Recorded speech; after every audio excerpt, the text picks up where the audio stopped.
கிறிஸ்துக்குள் பிரியமானவர்களே, செம்பியம் தமிழ் பாப்டிஸ்ட் திருச்சபை சார்பாக இந்த நாளும் உங்களை தொலைக்காட்சி சந்திப்பது மிகுந்த சந்தோஷமடைகிறோம். கர்த்தர் தாமே இந்த ஆராதனை முழுவதும் நம் ஆசீர்வாதமாய் பிரயோஜனப்படுத்தி தருவாராக. ஹல்லேலூயா, ஆமென். இந்த மாதத்துடைய வாக்குத்தத்தமான வார்த்தை எரேமியா 29ஆம் அதிகாரம் 11ஆம் வசனம். நீங்கள் எதிர்பார்த்திருக்கும் முடிவை உங்களுக்கு கொடுக்கும்படி நான் உன் பேரில் நினைத்திருக்கிற நினைவுகளை அறிவேன் என்று கர்த்தர் சொல்கிறார். அவைகள் தீமைக்கு அல்ல, சமாதானத்திற்கு ஏதுவான நினைவுகளே. கர்த்தரோடு கூட பேசுவோம்.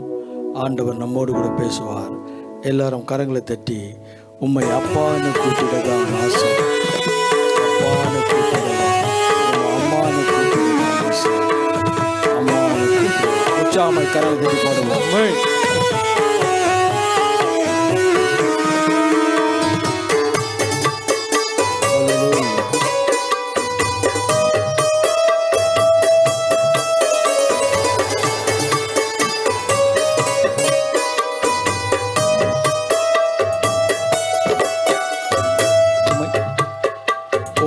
அப்பான்னு கூப்பிடதான் ஆசை, அப்பான்னு கூப்பிடவா, உம்மை அம்மான்னு கூப்பிடவான் ஆசை, அம்மான்னு கூப்பிடவா, உம்மை அப்பான்னு கூப்பிடவா, உம்மை அம்மான்னு கூப்பிடவா, உம்மை அப்பான்னு கூப்பிடவா, உம்மை அம்மான்னு கூப்பிடவா, உம்மை அப்பான்னு கூப்பிட ஆசை, அப்பான்னு கூப்பிடவா, உம்மை அம்மான்னு கூப்பிடவா ஆசை, அம்மான்னு கூப்பிடவா. கரங்களை தட்டி உற்சாகமாய் உங்கள் முழு இதயத்தோடு என்னை தேடினால் என்னை தேடுகையில் கண்டுபிடிப்பீர்கள். ஆண்டவருடைய வார்த்தை சொல்லுகிறது. அவரை தேடும் பொழுது நாம் அவரை கண்டுபிடிப்போம். ஏனென்றால் கருவில் என்னை காத்து பார்த்த அம்மானு சொல்லும்படியால் அழைத்த தேவன் அல்லவா.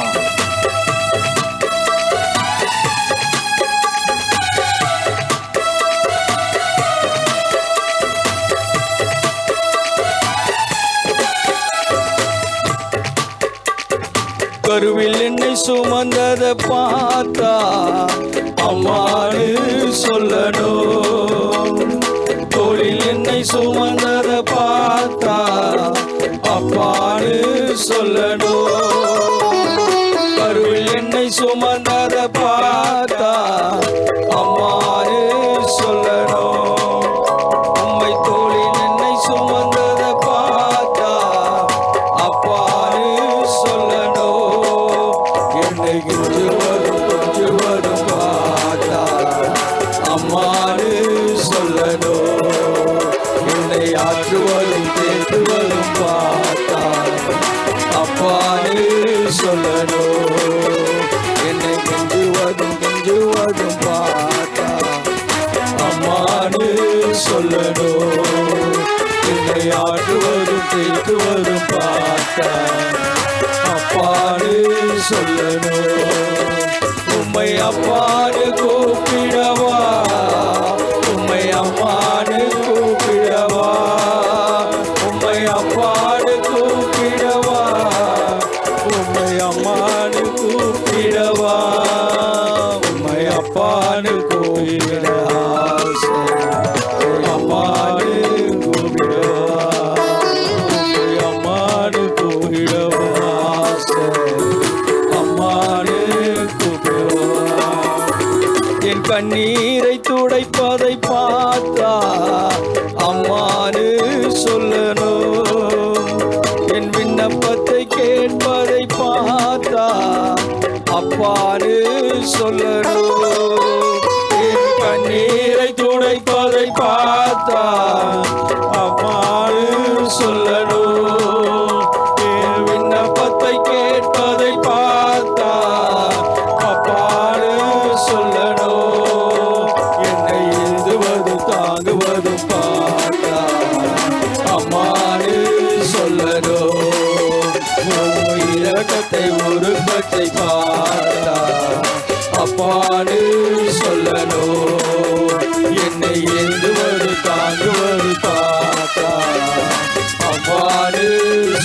சொல்லணும். உங்க இரக்கத்தை உருக்கத்தை பார்த்தா அம்மானு சொல்லணும்.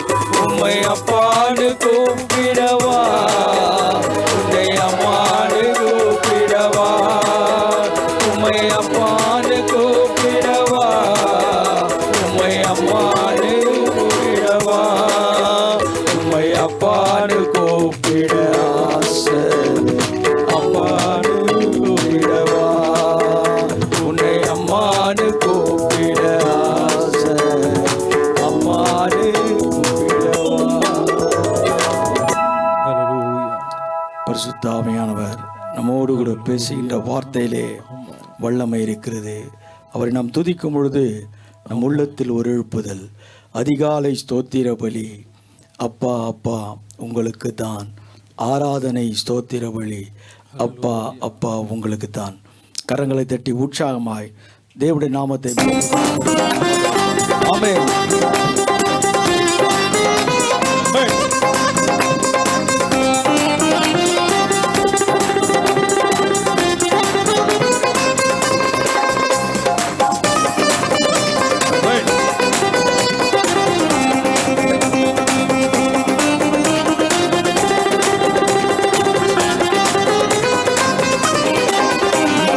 அதிகாலை சோத்திர பலி அப்பா அப்பா உங்களுக்கு தான், ஆராதனை சோத்திர பலி அப்பா அப்பா உங்களுக்கு தான், அப்பா அப்பா உங்களுக்கு தான், அப்பா அப்பா உங்களுக்கு தான். எல்லாரும் கரங்களை உற்சாகமாய் அப்பொழுது நீங்கள் கூடி வந்து என்னை எழுது கொண்டு என்னை நோக்கி விண்ணப்பம் பண்ணுவீர்கள், நான் உங்களுக்கு செவி கொடுப்பேன். ஆம் பிரியமானவர்களே, அவரிடத்திலே நாம் கூடி வரும் பொழுது அவர் எபினேசராய் இதுவரை உதவி செய்கிறவராயிருக்கிறார்.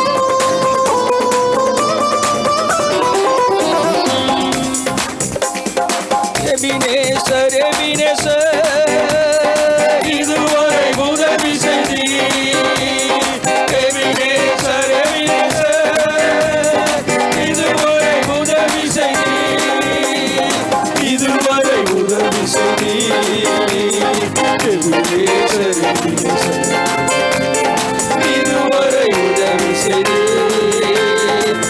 எபினேசர் எபினேசர் அதிகாலை சோத்திர பலி அப்பா அப்பா உங்களுக்கு தான், ஆராதனை சோத்திர பலி அப்பா அப்பா உங்களுக்கு தான், அப்பா அப்பா உங்களுக்கு தான், அப்பா அப்பா உங்களுக்கு தான். பரிசுத்தர் பரிசுத்தர் பரலோக ராஜாவே, ஆமென். பரிசுத்தர் பரிசுத்தர் பரலோக ராஜாவே, பரலோக ராஜாவே, பரிசுத்தர் பரிசுத்தர் பரலோக ராஜாவே, பரிசுத்தர் பரிசுத்தர்.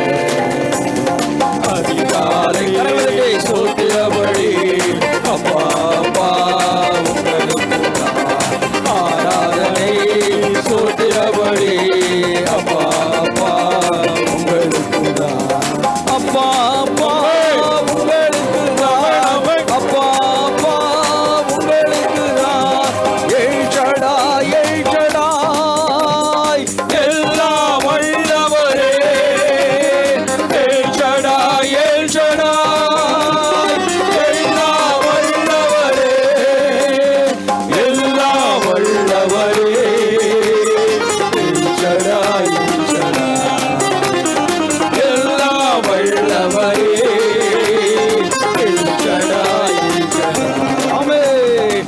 அதிகாலை சோத்திர பலி அப்பா அப்பா உங்களுக்கு தான், ஆராதனை சோத்திர பலி அப்பா அப்பா உங்களுக்கு தான், அப்பா அப்பா உங்களுக்கு தான், அப்பா அப்பா உங்களுக்கு தான், அப்பா அப்பா உங்களுக்கு தான், அப்பா அப்பா உங்களுக்கு தான், அப்பா அப்பா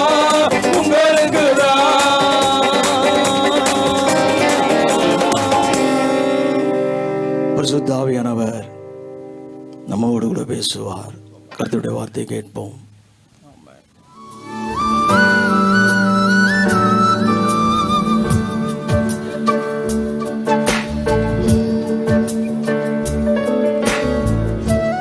இந்த மாதத்துல உங்கள் சரீரம் என்றதான வீடை ஒருமனப்படுத்துகிறார். உனக்குள்ளே ஒருவேளை பொறாமை இருக்கலாம், எரிச்சல் இருக்கலாம், தேவையற்ற சிந்தனை இருக்கலாம், வியாதி இருக்கலாம், வியாகுலம் இருக்கலாம், நிந்தைகள் இருக்கலாம், போராட்டங்கள் இருக்கலாம். இவைகளை எல்லாவற்றையும் ஆண்டவர் கட்டுகிறவராயிருக்கிறார். ஆண்டவரும் இரட்சகரும் மீட்பெருமாகிய இயேசு கிறிஸ்து நாமத்தில் உங்களை வாழ்த்துகிறேன். இந்த நாளிலும் கூட சத்தியத்தின் திருவார்த்தையை கேட்கும்படி ஆவலோடு கூட இருக்கிற அன்பின் மக்களோடு என் இயேசு பேசுவார். அன்பு தேவஜனமே, கடந்த 4 மாதங்கள் ஆண்டவர் நம்மை கண்ணின் மணி போல பாதுகாத்து 5ஆம் மாதத்தின் வாக்குத்தத்தமான ஆராதனையிலே கலந்து கொள்ளும்படியாய் தேவன் பாராட்டின கிருபைக்காய் நன்றி செலுத்துகிறோம். வாசியுங்கள், எரேமியா 29ஆம் அதிகாரம் 11ஆம் வசனம். நீங்கள் எதிர்பார்த்திருக்கும் முடிவை உங்களுக்கு கொடுக்கும்படிக்கு நான் உங்கள் பேரில் நினைத்திருக்கிற நினைவுகளை அறிவேன் என்று கர்த்தர் சொல்லுகிறார். அவைகள் தீமைக்கல்ல, சமாதானத்துக்கு ஏதுவான நினைவுகளே. அன்பு தேவஜனமே, ஆண்டவர் இந்த மாதத்தில் நமக்கு சொல்லுகின்ற வாக்குத்தத்தமான வார்த்தை, நீங்கள் எதிர்பார்க்கும் முடிவை. ஒருவேளை நாம் ஒரு எதிர்பார்ப்போடு கூட இருக்கலாம். அந்த எதிர்பார்ப்பான முடிவை என் தேவன் நமக்கு செய்வது நிச்சயம் என்பதை நான் அறிவேன் என்று சொல்கிறார். அது தீமைக்கல்ல, சமாதானத்திற்கு ஏதுவான நினைவுகளே. கடந்த மாதத்தில் சொல்லப்பட்டது, நீ என்னிடத்தில் கற்று அடைந்து கேட்டும் கண்டும் இவைகளாயிருக்கிற எவைகளோ அவைகளை செய்யுங்கள், அப்பொழுது தேவ சமாதானம் உங்களோடு கூட இருப்பதாக. வாக்குத்தத்தம் சொல்லப்படுகிறது. ஆனால் வாக்குத்தத்தம் நிறைவேற்றப்படுகிறதா என்பதை நாம் சிந்தித்து பார்க்கும்போது வாக்குத்தத்தம் இன்னும் நிறைவேறவில்லை. காரணம், நான் இன்னுமாய் முழுமையாய் தேவனுக்கு பரிசுத்தப்படுத்தவில்லை, ஒப்பு கொடுக்கவில்லை, தேவனுடைய காரியங்களிலே நிலையாய் இல்லை என்பதை இன்றைக்கு சொல்லப்படுகின்ற வாக்குத்தத்தம் நம்மை மீண்டும் சத்தியத்தின் திருவார்த்தை கொண்டு நம்மை அறிந்து கொள்ளும்படியாய் நம்மோடு கூட ஆண்டவர் பேசுகிறவராய் இருக்கிறார். 12ஆம் வசனம் சொல்கிறது, அப்பொழுது நீங்கள் கூடி வந்து என்னை தொழுது கொண்டு. அன்பு தேவஜனமே, ஆண்டவர் சொல்கிறார், தீமைக்கல்ல, சமாதானத்துக்கு ஏற்ற காரியம், உங்களுடைய காரியத்தை நான் அறிந்திருக்கிறேன் என்று சொல்லியிருக்கிறார். நீங்கள் எதிர்பார்க்கிற முடிவை நான் தருவேன் என்று சொல்லியிருக்கிறார். ஆனால் அதற்கு ஒரு ரெஸ்ட்ரிக்ஷன் ஒன்று வைக்கிறார் ஆண்டவர். வாசிங்கள் மீண்டும் அந்த வசனத்தை, 12ஆம் வசனத்தை. அப்பொழுது நீங்கள் கூடி வந்து என்னை தொழுது கொண்டு என்னை நோக்கி விண்ணப்பம் பண்ணுவீர்கள், நான் உங்களுக்கு செவி கொடுப்பேன். முதலாவது தேவனுடைய ராஜ்யத்தையும் அவருடைய நீதியையும் தேடுங்கள், அப்பொழுது உங்களுக்கு எல்லாம் கொடுக்கப்படும். தேவனுடைய தொழுகைக்கு நாம் வருகிறோமா? பரிசுத்த ஆலயத்திற்குள்ளே பிரவேசிக்கிறோமா?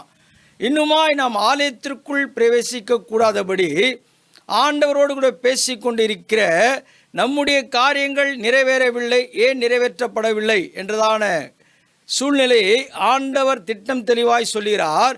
நீங்கள் பரிசுத்த தொழுகைக்குள்ளே வந்து சேருங்கள். இரண்டாவது சொல்கிறார், விண்ணப்பம் பண்ணுங்கள், நான் செவி கொடுப்பேன் என்று சொல்கிறார். நீ ஆண்டவரிடத்தில் வரும் பொழுது, நீ ஆண்டவரோடு கூட பேசும் பொழுது ஆண்டவர் நம்முடைய விண்ணப்பத்தை கேட்கிறவராக இருக்கிறார். அதுதான் உன்னுடைய காரியத்தை நான் அறிவேன் என்று சொல்லியிருக்கிறார். காரணம் என்னவென்றால், தாயின் கருவில் உருவாவதற்கு முன்னே நம்மை பெயர் சொல்லி அழைத்த தேவன் அல்லவா, அவருக்கு தெரியும் உன்னுடைய சிந்தனை என்ன, உன்னுடைய நினைவு என்ன என்று ஆண்டவர் அறிந்தவராயிருக்கிறார். நாம் ஆண்டவருடைய கூடாரத்திற்குள்ளே பிரவேசித்து அவரோடு கூட பேசும்படியாய் கொடுக்கப்படுகின்ற தருணத்தை இழக்கும் போதுதான் இன்னுமாய் சமாதானமற்ற நிலைமையிலே வாழ்ந்து கொண்டிருக்கிறோம். ஏன் இன்னுமாய் நமக்கு சமாதானம் இல்லை. கற்றும் அடைந்தும் நாம் கற்றுக்கொண்டதான காரியத்தை அடைந்திருக்கிறோமா? நாம் கேட்டதான காரியத்தை கண்டிருக்கிறோமா என்ற சூழ்நிலை நமக்குள் ஒரு கேள்வியாக இருக்கிறது. ஆண்டவர் நமக்காய் சமாதானத்தை வைக்கிற தேவன், சமாதானத்தை கொடுக்கிற தேவன். ஆனால் அவர் சொல்லுகின்ற சத்தத்திற்கு, அவர் சொல்லுகின்ற வார்த்தைக்கு நாம் இன்னுமாய் கீழ்ப்படியாதபடி நம்முடைய சுய நினைவிலே, சுய வாழ்க்கையிலே வாழ்ந்து கொண்டிருக்கிறோம். ஒருவேளை குடும்பத்திலே பிள்ளைகள் இருக்கலாம், குடும்பத் தலைவர் இருக்கலாம், தலைவி இருக்கலாம். குடும்பத்தில் ஏன் குழப்பங்கள் காணப்படுகிறது என்பதை சற்று சிந்தித்து பார்த்தால், பிள்ளை நினைப்பான், படித்து விட்டோம், அந்த படிப்பு அவனை உயர்வாய் வைத்திருக்கிறது என்ற சிந்தனைக்குள்ளே இருக்கின்ற ஒரு அனுபவம். அன்பு தேவஜனமே, இவைகளை கொடுத்தவர் என் இயேசு என்பதை நாம் மறக்கவே கூடாது. இவைகளிலே தான் நம்முடைய குடும்பங்களிலே சமாதானமற்ற நிலைமை. ஒரு பிள்ளை வேலைக்கு செல்கிறான், நன்றாய் சம்பாதிக்கிறான் என்ற நினைவிலே அவருடைய சுய சிந்தனையோடு கூட வாழ்கின்ற வாழ்க்கை நினைக்கின்ற தருணத்திலே அவன் தேவ ஆலயத்தை மறந்து விடுகிறான். தெய்வத்தோடு கூட பேசும்படியாய் மறந்து வாழ்கிறான். ஆகவே தான் ஆண்டவர் நாம் செய்கின்ற காரியத்திலே ஏதோ ஒரு இடையூறு காணப்படும் பொழுது குடும்பத்தில் சமாதானமற்ற நிலைமை. இந்த சமாதானம் ஏன் நமக்கு இல்லை? நம்முடைய குடும்பங்களை நாம் சீரமைக்க நம்மால் தகுதி இழந்தவர்களாய் காணப்படுகிறோம், தகுதியற்றவர்களாய் காணப்படுகிறோம். இந்த தகுதி ஆண்டவர் கொடுக்கிறவராயிருக்கிறார். ஆண்டவருடைய வார்த்தை சொல்லுகிறது, தாயின் கருவில் உருவாவதற்கு முன்னே உன்னை பெயர் சொல்லி அழைத்தேன், அந்த அழைப்புக்கு ஏற்ற பாத்திரமாய் நாம் இருக்கிறோமா என்ற காரியத்தை சிந்திப்பது உண்மை என்றால், நம்முடைய வாழ்க்கை, நம்முடைய குடும்பங்கள் சமாதான அற்ற நிலைமைக்கு இருப்பது இதுதான் காரணம். முதலாவது தேவனுடைய ராஜ்யத்தை, அவருடைய நீதியை தேடுங்கள், எல்லாம் உங்களுக்கு கூட கொடுக்கப்படும். அடுத்த வசனம் வாசிங்கள். உங்கள் முழு இருதயத்தோடும் என்னை தேடினீர்களானால் என்னை தேடுகையில் கண்டுபிடிப்பீர்கள். அடுத்த ஒரு காரியத்தை சொல்கிறார். ஒருவேளை நீ ஆலயத்துக்கு வரலாம், ஜெபிக்கலாம், ஆனால் முழு உள்ளத்தோடு கூட, முழு இருதயத்தோடு கூட ஆண்டவரை தேடுகிறோமா? ஆலயத்தில் வந்து நம்முடைய சிந்தனை வேறு விதமாய் காணப்படுகிறது, நம்முடைய எண்ணங்கள் வேறு விதமாய் காணப்படுகிறது. அன்பு தேவஜனமே, இன்னுமாய் ஏன் என் குடும்பத்தில் சமாதான குறைவு என்று கேள்வி கேட்டு கொண்டிருக்கிறாய் அல்லவா? நீ ஆண்டவருடைய ஆலயத்தை நீ மகிமைப்படுத்தவில்லை. நீ எந்த இடத்தில் என்ன காரியம் செய்ய வேண்டுமோ அதை மறுதலித்து வாழ்ந்து கொண்டிருக்கிறாய், அதை மாற்றி வாழ்ந்து கொண்டிருக்கிறாய். ஆலயத்துடைய காரியங்களை நினைக்கின்ற நினைவு உனக்குள் இருப்பது உண்மை என்றால், அந்த பயம், பக்தி, பரிசுத்தம் உங்களுடைய வாழ்க்கையிலே இருக்கும். நீங்கள் எல்லாவற்றிலும் பயமற்ற ஒரு சூழ்நிலை உன்னிடத்தில் இருக்கவே கூடாது. அன்பு தேவஜனமே, சத்தியத்தின் திருவார்த்தை கேட்டுக்கொண்டிருக்கிற ஆண்டவர் உனக்கு சொல்கிறார், உங்களுடைய சிறையிருப்பு மாற்றப்பட வேண்டும் என்றால், அடுத்த வசனத்தை வாசிங்க. நான் உங்களுக்கு காணப்படுவேன் என்று கர்த்தர் சொல்லுகிறார். நான் உங்கள் சிறையிருப்பை திருப்பி நான் உங்களை துரத்திவிட்ட எல்லா ஜாதிகளிலும் எல்லா இடங்களிலும் இருந்து உங்களை சேர்த்து நான் உங்களை விலக்கி இருந்த ஸ்தலத்துக்கே உங்களை திரும்பி வர பண்ணுவேன் என்று கர்த்தர் சொல்லுகிறார். ஒருவேளை நீ துரத்தப்பட்ட நிலைமையில் இருக்கலாம், ஆண்டவர் சொல்கிறார், உன்னை திரும்பி வர பண்ணுவேன் என்று சொல்கிறார். ஆண்டவரிடத்தில் நீ பேசுகிறாய் அல்லவா, அனுதினம் நீ கேட்டுக்கொண்டிருக்கிறாய் அல்லவா, ஆண்டவர் சொல்கிறார், நான் செவி கொடுப்பேன் என்று சொல்கிறார். ஆண்டவர் நமக்கு செவி கொடுக்கும் பொழுது நம்முடைய விண்ணப்பத்தின் சத்தத்தை அவர் கேட்டருளி நம்முடைய எண்ணங்களை ஆண்டவர் அறிந்தவராயிருக்கிறார். யாரெல்லாம் நம்மை விட்டு பிரிந்து போனார்களோ அவர்களெல்லாம் அழைக்கிற தேவனாயிருக்கிறார். அவர் கொண்டு வந்து சேர்ப்பேன் என்று சொல்கிறார். நாம் செய்ய வேண்டிய காரியம், ஆலயத்தில் முழு இருதயத்தோடு கூட அவருக்கு நாம் சொல்லுவது உண்மை என்றால், விண்ணப்பத்தை சொல்லுவது உண்மை என்றால், நம்முடைய காரியங்கள் நிறைவேறுமாம். இந்த மாதத்தில் தான் ஆண்டவர் நமக்கு சொல்லுகிற ஆசீர்வாதமான வார்த்தை ஒரு அழைக்கப்பட்ட அனுபவத்தை, சேர்க்கின்ற அனுபவத்தை கொடுக்கிற தேவன் மாத்திரமல்ல. 4ஆம் வசனம் சொல்லுகிறது, இஸ்ரவேலின் தேவனாகிய சேனைகளின் கர்த்தர், இஸ்ரவேலின் தேவனாகிய சேனைகளின் கர்த்தர் தாம் எருசலேமிலிருந்து பாபிலோனுக்கு சிறைப்பட்டு போக பண்ணின அனைவருக்கும் அறிவிக்கிறது என்னவென்றால், ஒருவேளை சிறைப்பட்டிருக்கிறேனே, ஆண்டவருடைய காரியத்தை நான் மகிமைப்படுத்த முடியவில்லையே என்று நினைக்கிற அனைவருக்கும் ஆண்டவர் சொல்லுகிறார். ஒருவேளை எனக்கு மாத்திரமல்ல என்று நினைப்பது உண்மை அல்ல, அனைவருக்கும், யாரெல்லாம் இந்த சத்தியத்தின் திருவார்த்தையை கேட்டுக்கொண்டிருக்கிறீர்களோ அனைவருக்கும் ஆண்டவர் சொல்லுகிறார். ஆண்டவர் இன்றைக்கு ஒரு விடுதலை கொடுக்க போகிறார். 4 மாதம் கடந்து விட்டேன், இன்னுமாய் விடுதலை இல்லை. ஏன் உனக்கு விடுதலை இல்லை? நீ இன்னுமாய் ஆண்டவரை முழு இருதயத்தோடு தேடவில்லை. இன்றைக்கு நீ முழு இருதயத்தோடு கூட ஆண்டவரிடத்திலே விண்ணப்பம் பண்ணுவது உண்மை என்றால், ஆண்டவர் நமக்கு செவி கொடுப்பது உண்மை என்றால், ஆண்டவருக்கு நம்முடைய மகிமை வெளிப்படும் போது நம்முடைய காரியங்களை மாற்றி ஆண்டவர் சிறையிருப்பை மாற்றுகிறார். அடுத்த வசனம் சொல்லுகிறது, நீங்கள் வீடுகளை கட்டி. அன்பு தேவ ஜனமே, ஆண்டவர் சொல்லுகிறார், கட்டுகிறவராயிருக்கிறார். இந்த மாதத்தில் உங்கள் சரீரம் என்றதான வீடை ஒருமனப்படுத்துகிறார். உனக்குள்ளே ஒருவேளை பொறாமை இருக்கலாம், எரிச்சல் இருக்கலாம், தேவையற்ற சிந்தனை இருக்கலாம், வியாதி இருக்கலாம், வியாகுலம் இருக்கலாம், நிந்தைகள் இருக்கலாம், போராட்டங்கள் இருக்கலாம். இவைகளை எல்லாவற்றையும் ஆண்டவர் கட்டுகிறவராயிருக்கிறார். வீடுகளை கட்டி அவைகளில் குடியிருக்க பண்ணுகிறவர். அன்பு தேவஜனமே, வசனம் அழகாய் சொல்கிறது, பார்த்தீங்களா? குடி இருந்து தோட்டங்களை நாட்டி. வீடுகளை கட்டுகிறது மாத்திரமல்ல, குடியிருந்து தோட்டங்களை நாட்டுகின்ற அனுபவம், ஒரு செழிப்பை ஆண்டவர் இந்த மாதத்தில் நமக்கு சொல்லி கொடுக்கிறார். ஆண்டவரே, என்னிடத்தில் செழிப்பு இல்லை, வருமானம் இல்லை, வேதனை, பலவிதமான துயரங்கள், பிரச்சனை என்னை ஆட்கொள்ளுகிறது என்று நினைக்கிறாயா? நாம் செய்ய வேண்டிய ஒரே ஒரு காரியம், முழு உள்ளத்தோடு கூட ஆண்டவரை தேடுவது உண்மை என்றால், உனக்கு கொடுக்கப்படுகின்ற காரியம் வீடுகளை கட்டி அவைகளிலே குடியிருக்கும்படியாய் தோட்டங்களை நாட்டி அவைகளின் கனியை சாப்பிடுங்கள். அவையின் கனிகளை சாப்பிடுங்கள். எங்கெங்கேயோ அலைந்து கொண்டிருக்கிறவா, உன்னிடத்திலிருந்தே ஆண்டவர் ஆசீர்வாதத்தை கொடுக்கிறார். உன்னின் இருக்கிற இடத்தில் ஆசீர்வாதத்தை கொடுக்கிறார்.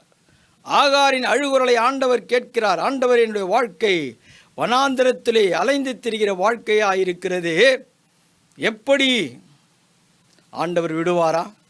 அழுகையின் சத்தத்தை ஆண்டவர் கேட்டார். முழு உள்ளத்தோடு கூட, முழு பலத்தோடு கூட ஆண்டவரிடத்திலே பேசும் பொழுது, ஆண்டவர் அருகாமையில் அம்பு எய்ய தூரத்திலே ஒரு நீர் ஊற்று காணப்படுகிறது, துறவி காணப்படுகிறது.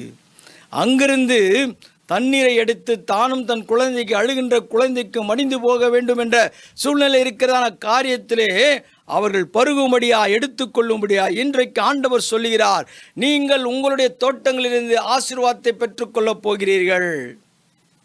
ஆசீர்வாதத்தை பெற்றுக்கொள்ளப் போகிறீர்கள். உனக்கென்று கொடுக்கப்பட்டதான கிருபை, உனக்கென்று கொடுக்கப்பட்டதான காரியம், நீ யாரிடத்திலும் போய் நிற்க வேண்டிய அவசியமே இல்லை. நீ ஆண்டவரிடத்தில் கேட்கும் பொழுது உனக்கு ஆண்டவர் செழிப்பை உன்னிடத்திலிருந்து கொடுக்கும்படியாய் உன்னுடைய கையின் பிரயாசத்தை சாப்பிடுவாய் என்று சொன்னதான தேவன் அல்லவா? ஆண்டவர் உனக்கு செய்வார். நீ எதை குறித்தும் கலங்காதே, நீ எதை குறித்தும் கலங்கி நிற்காதே. ஆண்டவர் சொல்கின்ற வார்த்தை நிறைவேறுகின்ற வார்த்தை. அடுத்த வசனம் சொல்லுகிறது, நீங்கள் பெண்களை விவாகம் பண்ணி குமாரரையும் குமாரத்திகளையும் பெற்று உங்கள் குமாரருக்கும் பெண்களை கொண்டு உங்கள் குமாரத்திகளுக்கு புருஷர்களை கொடுங்கள். இவர்களும் குமாரரையும் குமாரத்திகளையும் பெறட்டும். நீங்கள் அநேக குறுகாமல் பெருகி. அன்பு தேவஜனமே, நீங்கள் காரியங்களை செய்யும் பொழுது, பராமரிக்கும் பொழுது, நீங்கள் அங்கே குறுகாமல் பெருகப் போகிறீர்கள். ஒருவேளை நினைக்கலாம், ஆண்டவரே, எனக்கு திருமணம் ஆகிவிட்டது, பெண் கொடுத்த இடத்துல பிரச்சனை, வேதனை, போராட்டம், பிள்ளை கீழ்ப்படியவில்லை, வேதனை வேதனை. உண்மைதான், ஒருவேளை இருக்கலாம். ஆனால் ஆண்டவர் இன்றைக்கு சொல்கிறார், நீ எதையெல்லாம் சார்ந்தாயோ, எதையெல்லாம் நீ எடுத்துக்கொண்டாயோ, அவைகள் இனி உன் வாழ்க்கையில் குறுகி போவதே அல்ல. ஒரு பெருக்கத்தை ஆண்டவர் கொடுக்க போகிறார். இவ்வளவு நாள் ஒரு குறுக்கம், ஒரு நெருக்கம், ஒரு நெருடல் காணப்பட்டதல்லவா? ஆண்டவர் இன்றைக்கு உன்னோடு கூட பேசிக் கொண்டிருக்கிறார். உனக்கு செய்வேன் என்று சொன்னதான காரியத்தை, உன்மேல காரியத்தை ஆண்டவர் வைத்திருக்கிறார். அறிவேன் என்று சொல்லியிருக்கிறார். நீ எதிர்பார்க்கும் முடிவை ஆண்டவருக்கு தெரியும். நீ என்னெல்லாம் நினைக்கிறாயோ. ஆனால் நாம் செய்ய வேண்டிய காரியம் ஒரே ஒரு காரியம்தான். ஆண்டவருடைய ஆலயத்திற்கு வர வேண்டும், அங்கே விண்ணப்பம் பண்ண வேண்டும். அவர் நம்முடைய வார்த்தையை கேட்கிறார், அவர் நமக்கு தென்படுவார். முதலாவது தேவனுடைய ராஜ்யத்தை, அவருடைய நீதியை தேடுங்கள், எல்லாம் உங்களுக்கு கூட கொடுக்கப்படும். நீ ஆண்டவரை தேடும்போது, ஆண்டவரோடு கூட பேசும்போது, ஆண்டவருடைய மகிமைக்குள்ளே கடந்து வரும்பொழுது, அடுத்த வசனம் சொல்கிறது, நான் உங்களை சிறைப்பட்டு போக பண்ணின பட்டணத்தின் சமாதானத்தை தேடி. ஆமா, எந்த இடத்திலே நீ சிறைப்பட்டு போனாயோ அந்த இடத்திலே பட்டணத்தின் சமாதானத்தை தேடி ஆண்டவர் உன்னை தேடி வரும்படியாய் செய்கிறார். அன்பு தேவஜனமே, ஆண்டவர் வெறுமையாய் சொல்லுகிற வார்த்தையே அல்ல.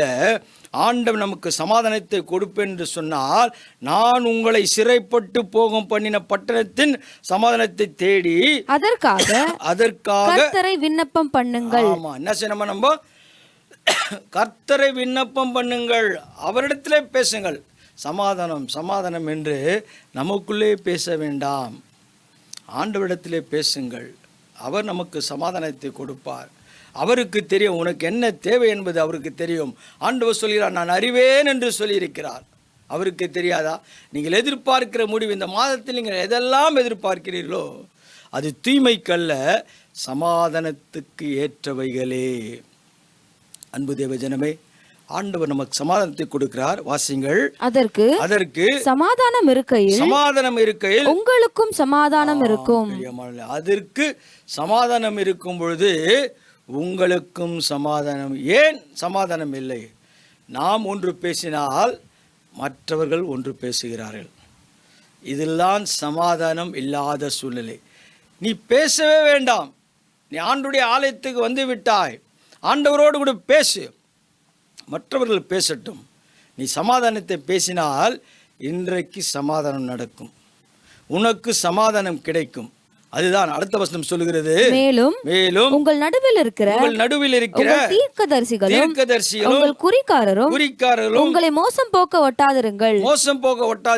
சொப்பனம் காண பண்ணுகிற உங்கள் சொப்பனக்காரருக்கு செவி கொடாமலும் இருங்கள் என்று இஸ்ரவேலின் தேவனாகிய சேனைகளின் கர்த்தர் சொல்லுகிறார். அன்பு தேவஜனமே, யோசிக்க வேண்டிய சூழ்நிலை. இன்றைக்கு நாம் நினைக்கிறோம், இந்த போதகர் வந்து ஜெபித்தால், அந்த போதகர் வந்து ஜெபித்தால், இவர்கள் தீர்க்க தரிசனம் சொன்னால் எல்லாம் நல்லது தான். ஆனால் உனக்கென்று ஒரு வீடு கொடுக்கப்பட்டது, உனக்கென்று ஒரு தோட்டம் நாட்டப்பட்டது. அதிலே தான் ஆண்டவர் சொல்கிறார், கனியை பிற தோட்டத்திலிருந்தல்ல, உன்னுடைய வீட்டிலிருந்து ஆசை. உனக்கென்று ஒரு போதகர் கொடுத்திருக்கிறார், உனக்கென்று ஒரு திருச்சபை கொடுக்கப்பட்டிருக்கிறது. அந்த திருச்சபையினுடைய வாக்குத்தத்தமான வார்த்தை நீ கேட்பது உண்மை என்றால் அது உனக்கு வாய்க்கப்படும்.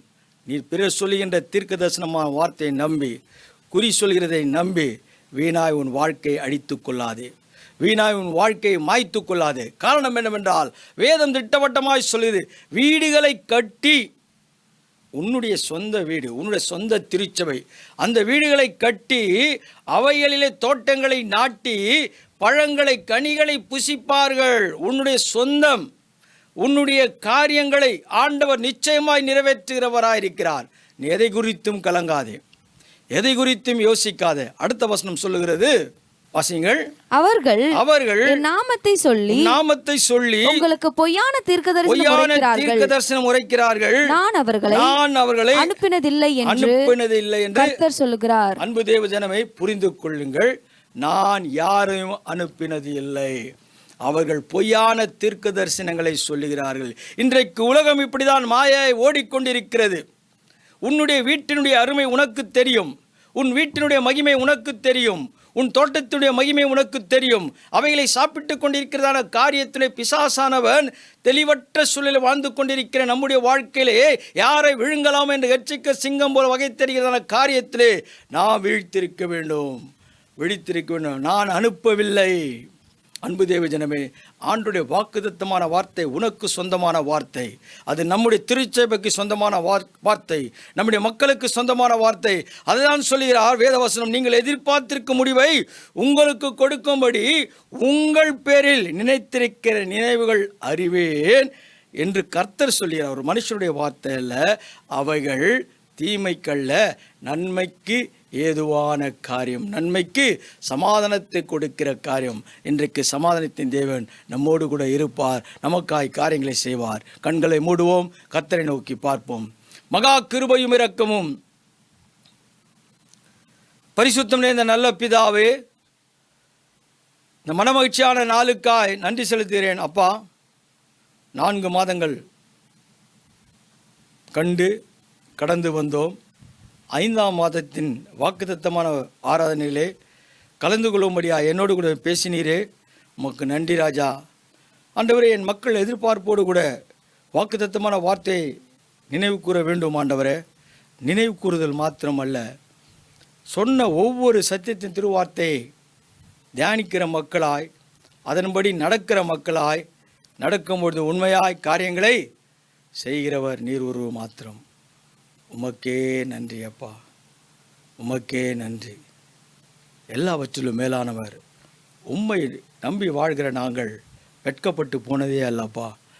ஒவ்வொரு காரியத்திலும் நேர்த்தியாய், சோர்வின் மத்தியிலும், பலவீனத்தின் மத்தியிலும், மன உளைச்சல் மத்தியிலும் ஆண்டவரே உங்களுடைய நினைவை நான் அறிவேன் என்று சொல்லியிருக்கிறீர். ஆண்டவரே, அந்த நினைவுகள் தீமைக்கல்ல, சமாதானத்துக்கேற்ற நினைவுகளே. அதை இந்த மாதத்தில் எனக்கும் என் மக்களுக்கும் கேட்டுக்கொண்டிருக்கிற மக்களுக்கும் அவர்கள் என்னெல்லாம் நினைக்கிறார்களோ அதெல்லாம் நீ நிறைவு செய்வீராக, ஆசீர்வதிப்பீராக. இயேசு நல்ல நாமத்தில் பிதாவே, ஆமேன். என் ஆத்துமாவே கர்த்தரை ஸ்தோத்திரி, முழு உள்ளமையோட பிரசனாமத்தை ஸ்தோத்திரி. ஆத்துமாவே கர்த்தரை ஸ்தோத்திரி, அவர் செய்த சகல உபகரணம் மறவாதே. ஆமேன். நம்முடைய கர்த்தராகிய இயேசு கிறிஸ்துவின் கிருபையும் பிதாவுடைய அன்பும் பசுராய்க்கும் விசேஷமாய் இந்த நாளிலே சத்தியத்தை திருவார்த்தை கேட்ட மக்களோடு தேவ கிருபை சமாதானம் என்றும் என்றும் சதா காலம் இருப்பதாக. ஆமேன், ஆமேன். God bless you. கர்த்தர் உங்களை ஆசீர்வதிப்பார்.